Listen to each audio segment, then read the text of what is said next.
आऊज़ुबिल्लाहि मिनश्शैतानिर्रजीम बिस्मिल्लाहिर्रहमानिर्रहीम। Royal TV आपकी खिदमत में हाजिर है और अस्सलाम वालेकुम अर्ज़ करता है। आज की वीडियो में हम यूक्रेन के मसले को एक तरफ रख कर ताइवान के मामले पर बहस करेंगे और बताएंगे कि ताइवान का मसला किस तरीके से याजूज और माजूज की आमद का बाइस बन सकता है। कुरान मजीद की आयत का हवाला दिया जाएगा और बताया जाएगा कि आइंदा आने वाले वाक़यात किस तरीके से अनफोल्ड होंगे। आप लोगों से गुजारिश है कि हमारे चैनल को सब्सक्राइब कर लें और बेल आइकन के बटन को भी दबाएं। बात करते हैं चाइना की और ताइवान की, जहां इस वक्त नज़र ये आ रहा है कि दोनों ममालिक के दरमियान कशीदगी बढ़ती चली जा रही है। इस ज़मीन में अमेरिका के किरदार को कभी फरामोश नहीं किया जा सकता, जहां अमेरिका पूरी तरीके से चाइना को प्रोवोक कर रहा है कि वो किसी न किसी तरीके से ताइवान पर हमला करे। यहाँ वो मनाजिर भी देखने में आए जहां अमेरिकी सेनेटर्स और पुराने जो उनके ओहदेदारान होते थे, जिनमें माइक पॉम्पियो और माइक मुलिन सर फहरिस्त हैं, उन्होंने ताइवान का दौरा किया है और अमेरिकी हुकूमत से मुतालबा किया है कि हम ताइवान को तस्लीम कर लें। जितनी अच्छी तरीके से तस्लीम कर लें उतना ही अच्छा होगा। हालात इंतहाई ख़राब होते हुए नज़र आ रहे हैं और ताइवान का मसला एक दफ़ा फिर मंजर आम पर आ रहा है, जहां ये भी दिखाई दिया कि कुछ 4 के करीब बहरी जहाज़ चाइना के ताइवान की समंदरी हदूद में दाखिल हुए हैं। ये बहुत ही खाल मौका है कि जब चीन के बहरी जहाज़ दाखिल हों। अमूमी तौर पर फ़ज़ाई जहाज़ ताइवान की फ़ज़ाई हदूद की खिलाफ वर्जी करते रहे हैं, लेकिन अब ये लग रहा है कि वहाँ पर सूरत हाल तब्दील होती हुई नज़र आ रही है और एम्फीबियस असॉल्ट के चांसेस बढ़ रहे हैं। इधर ये भी कल देखने को मिला कि ताइवान में बड़े पैमाने पर ब्लैकआउट्स हुए हैं, जहां पे तकरीबन 5 मिलियन घरों में 50 लाख घरों में लाइट नहीं थी और ट्रैफिक के निज़ाम को बड़ा असर पहुंचा। गो के कहा जा रहा है ये कोई किसी प्लांट में टेक्निकल फॉल्ट आया था, लेकिन लगता यही है, हमें महसूस ये होता है कि कोई EMP बॉम्ब का एक्सपेरिमेंट किया गया ताइवान पर, जिससे ताइवान की बिजली चली गई थी। EMP बॉम्ब के मुतालिक हम अपनी पिछली वीडियोस में बता चुके हैं कि बुनियादी तौर पर ये कैसा बॉम्ब होता है जो किसी भी मुल्क के ऊपर उसके बिजली के निज़ाम पर हमला करके बिजली का निज़ाम, कंप्यूटर का निज़ाम और दीगर दूसरी चीज़ों को फेल कर देता है। यही चीज़ हमें नज़र में आई। ताइवान की हिस्ट्री के मुतालिक अगर बात की जाए तो ताइवान चीन के बराबर में एक ऐसा जजीरा है जहाँ करीबन 2.5 से 3 करोड़ अफराद बसते हैं। ये काफ़ी बड़ा जजीरा है। ताइपी इसका दारुल हुकूमत है जो शुमाल में वाक़े है और इसके अलावा इसके इर्द गिर्द काफ़ी सारे आइलैंड्स ऐसे हैं जिनके मुतालिक ये कहा जाता है कि अगर चीन और ताइवान की जंग हुई तो सबसे पहले इन्हीं जज़ायर पर कब्ज़ा होगा, जिसमें डोंगशा प्रातास आइलैंड सर फहरिस्त है। अगर आप लोग ये देखें कि चाइनीज़ मूवमेंट यहाँ बढ़ती हुई नज़र आ जाए तो समझ लीजिए कि ताइवान की जंग का आगाज़ होने वाला है और ख़ित्ते में एक बड़ी लड़ाई छिड़ने के पूरी तरीके से इम्कानात मौजूद हैं। इस वक्त नज़र यही आ रहा है कि चीन सबसे पहले इन जज़ायर पर कब्ज़ा करने की कोशिश करेगा। आप यहाँ पर नक्शे में देख सकते हैं कि शुमाल के जनूब मशरिक में ताइवान के ये प्रातास डोंगशा अटोल मौजूद है। खूबसूरत आइलैंड्स हैं जहाँ इस वक्त ताइवान का कब्ज़ा है। सन 1949 में चिंग काई शेक की हुकूमत के क़याम के बाद, जो कि फ़रार हुई थी चाइनीज़ सिविल वॉर के शुरू होने के बाद और इक़्तिदार पर कब्ज़े के बाद, तो ये लोग फ़रार होकर चिंग काई शेक जो कि पुराने बादशाह थे चीन के, वो फ़रार होकर ताइवान आ गए थे। उस ज़माने में ताइवान को फोमोसा आइलैंड कहा जाता था। ये बुनियादी तौर पर किंग डायनेस्टी की एक ज़ैली शाख थी जिसने 1912 में क़याम पजीर हुई थी, क़याम अमल आया था चाइना में और इसके बाद फिर इनको ताकत हासिल हुई और इम्पीरियल क़ुव्वतों के साथ इनकी लड़ाइयाँ भी हुई एक ज़माने में। लेकिन फिर चीनी कम्युनिस्ट पार्टी जो 1926 में बनी, उसके साथ इनके इख्तलाफात पैदा हुए और जब दूसरी जंग अज़ीम हुई तो इन दोनों ने जापानीज़ इम्पीरियलिज़म का मुकाबला किया। लेकिन बाद के आने वाले हालात में 1946 में चाइनीज़ सिविल वॉर शुरू हुई, जिसमें माओ ने कौम की क़यादत करी और उन तमाम इम्पीरियल अनासिर को जो कि नौ आबादियाती दौर के एक लिहाज से उनसर समझे जाते थे, उनको बाहर धकेल दिया था या मार दिया गया था। सिर्फ ताइवान की हुकूमत ऐसी बाकी बची 1949 के बाद, जो कि एक नौ आबादियाती दौर का एक ऐसा लगाया हुआ कलंक का टीका है चाइना के माथे पर, जिसको वो हमेशा से धोने की कोशिश करता रहा है और लग रहा है कि वो वक्त आ गया है।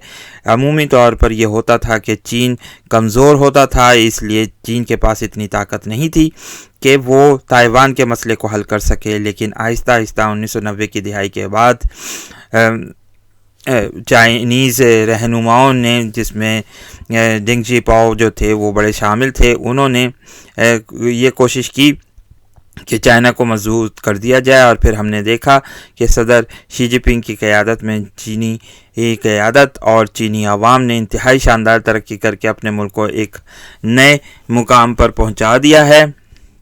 और इस वक्त ये नज़र आ रहा है कि अब अमेरिका भी शायद कोशिश ये करेगा कि ताइवानी हुकूमत की मदद कर सके। यहाँ कल ये देखने में आया कि क्वाड के लीडर्स ने एक वर्चुअल मीटिंग की है। क्वाड में इस वक्त ऑस्ट्रेलिया है, जापान है, अमेरिका है और इंडिया है। ये 4 ममालिक हैं और ये एक बड़ा नेवल इत्तेहाद है, जिन्होंने इस बात का इरादा किया कि यूक्रेन के वाक़यात का किसी भी तौर पर दोहराया नहीं जाएगा ताइवान के मसले पर, और हम पूरी कोशिश करेंगे। ये धमकी थी। अब आया क्या अमेरिका वाकई चीन जब हमला करेगा, जब एम्फीबियस असॉल्ट होगा ताइवान पर, तो क्या वाक़यातन अमेरिका कोई मदद कर सकता है? नज़र यह आ रहा है। बहुत सारे माहिरीन कहते हैं कि अमेरिकी हुकूमत सिर्फ खाली पीली दावों के बाद कुछ नहीं कर सकेगी।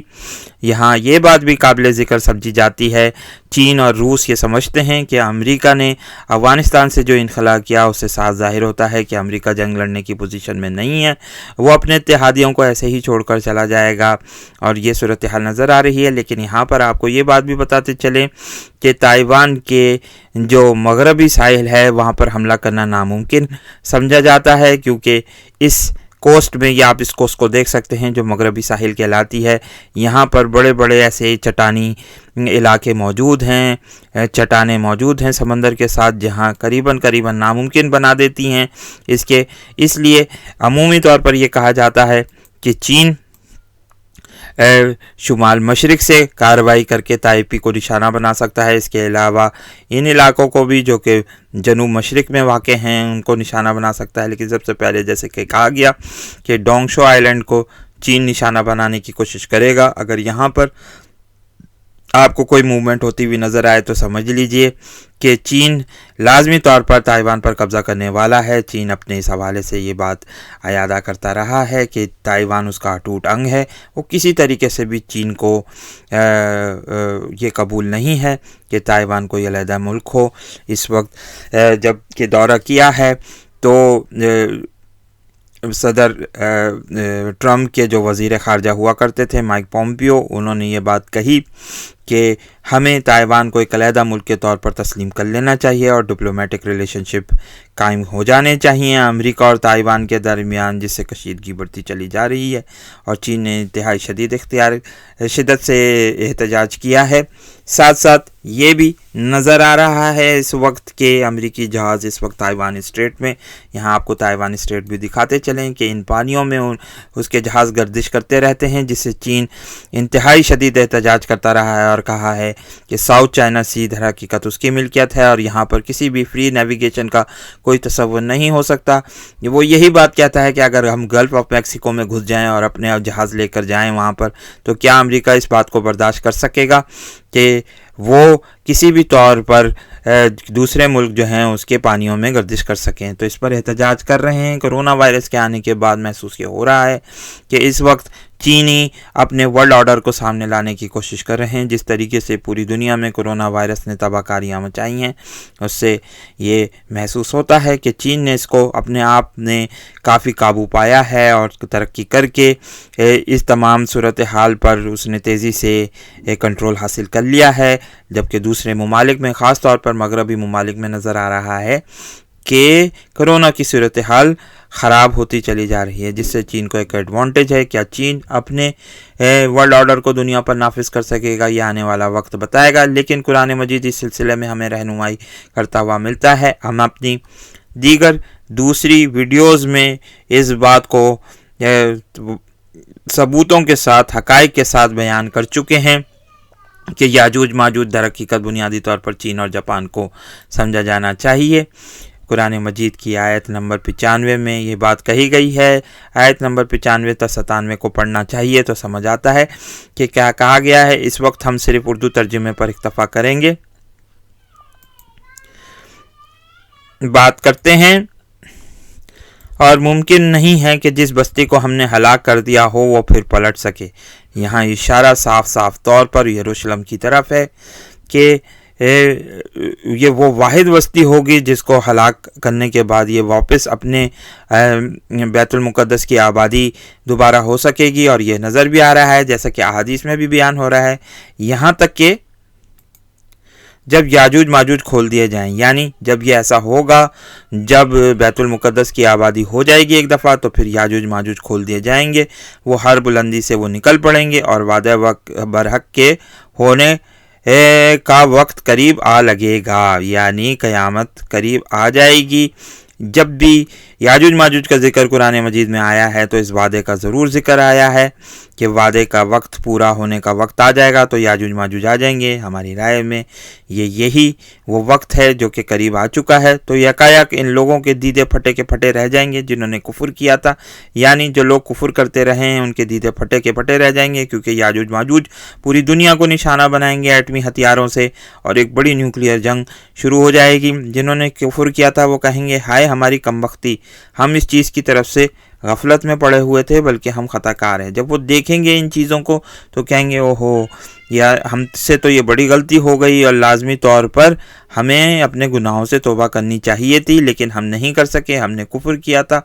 तब देखना ये होगा कि सूरत हाल कहाँ जाएगी। इस वक्त लड़ाई होते हुए जब नज़र आएगी याजूज माजूज की, और जिस तरीके से चीन और जापान फिर दुनिया में हमला करेंगे मिलकर, वो एक अलग सूरत हाल होगी। दूसरी जंग अज़ीम में हम जापान की तबाहकारियाँ देख चुके हैं, लेकिन अब ये लग रहा है कि थोड़े अरसे के बाद ताइवान पर हमला होगा और उसके बाद जापान पर हमला होने की बहुत ज़्यादा चांसेस मौजूद हैं, और फिर चीन और जापान मिलकर पूरी दुनिया को निशाना बना सकते हैं। अल्लाह ताला से दुआ है कि अल्लाह ताला इन तमाम हालात में, जहां एक तरफ रूस यूक्रेन पर हमला करता हुआ नज़र आ रहा है और यूरोप में एक बड़ी जंग नज़र आ रही है, उसके अलावा जब एशिया पैसिफिक में एक बड़ी जंग शुरू होगी तो उसमें मुसलमानों को अल्लाह ताला अच्छा लाए अमल इख्तियार करने की तौफीक अता फरमाए। आमीन सुमा आमीन।